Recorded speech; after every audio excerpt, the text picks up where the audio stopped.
you can count on us. This is First Alert Weather Now. Good morning and happy Wednesday. I'm meteorologist Ulysses Garcia. So this is your late morning weather update here, and you can see foggy conditions on our Comanche Nation Entertainment Tower cam at Medicine Park Aquarium.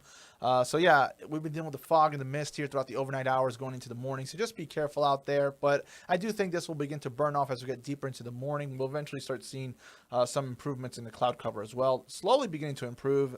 Now 2 miles in Lawton and Duncan, 1 3/4 in Bowie.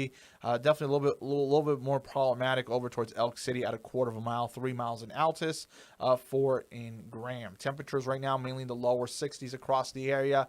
Once we break through that fog, we'll see those temperatures starting to warm up a bit quicker here over the next few hours. As we look at those 24-hour changes, we're dealing with temperatures mostly 4 to 7 degrees warmer, and our wind speeds are mainly coming in out of the southeast.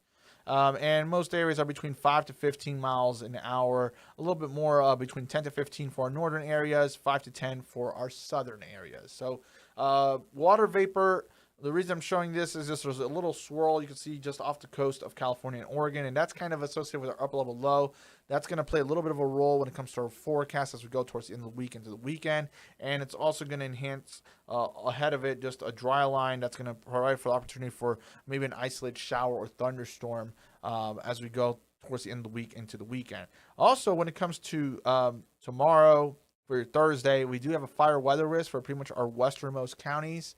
So outdoor burning not recommended. We have pretty much an elevated to critical fire weather risk. Really, Beckham County is under that critical fire weather risk. So over towards the Elk City area, near critical in Altus, Hobart, and then elevated from pretty much Anadarko, Frederick, Quanah, and Childress. South to southwest winds at 15 to 25, gusting up to 35. So as we go throughout today, cloudy in the morning.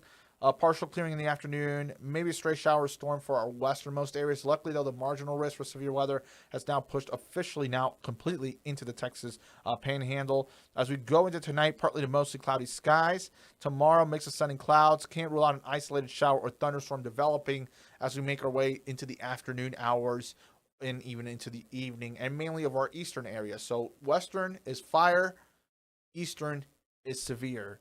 That's the best way to keep that in mind. And then as we go into your Friday, we do have a weak frontal boundary that pushes through, and we'll have the 10% chance of a shower storm. For your Thursday, though, a marginal risk has expanded pretty much the eastern 2/3 of Texoma. Baseball-sized hail possible up to 70-mile-an-hour wind gusts, and also very low tornadic threat, so 2% chance for an isolated tornado. So just make sure to be weather aware. Today, upper 70s, breezy and warmer, southeast wind at 5 to 20, gusting up to 30 miles an hour. Also, happy Earth Day. It is Earth Day, so we'll see our temperatures warming up. We'll keep it in the 60s at 10 a.m. I do think that once we start seeing that sun beginning to crack through and some of these clouds beginning to break apart, especially these lower clouds, we'll start making our way into the 70s. So I think our high temperature here could top out, maybe end up around 5 o'clock, maybe closer to 6 o'clock. 77 in Lawton, 76 in Duncan, 80 at the Falls, 83 in Vernon, 82 in Altus, and then much warmer in Childress at 87. For tonight, we'll drop down into the lower to mid 60s. So warm night ahead, muggy. Definitely, you'll feel it outside. Southeast wind at southeast 10 to 15. For your 3-day, we'll be making our way into the 80s here Thursday and Friday. Notice the slim rain chances, overnight lows in the 60s. And then for the weekend, we keep the 80s on Saturday, warming up into the low 90s by Sunday. First time we make our way into the 90s here in Lawton for the month of April, if this forecast continues to hold. But there's also a slight risk for severe weather for the eastern half of our viewing area Saturday and Sunday. So still just watch out for that isolated severe storm this weekend. So thank you for tuning in, and stay tuned for more updates. Have a wonderful day.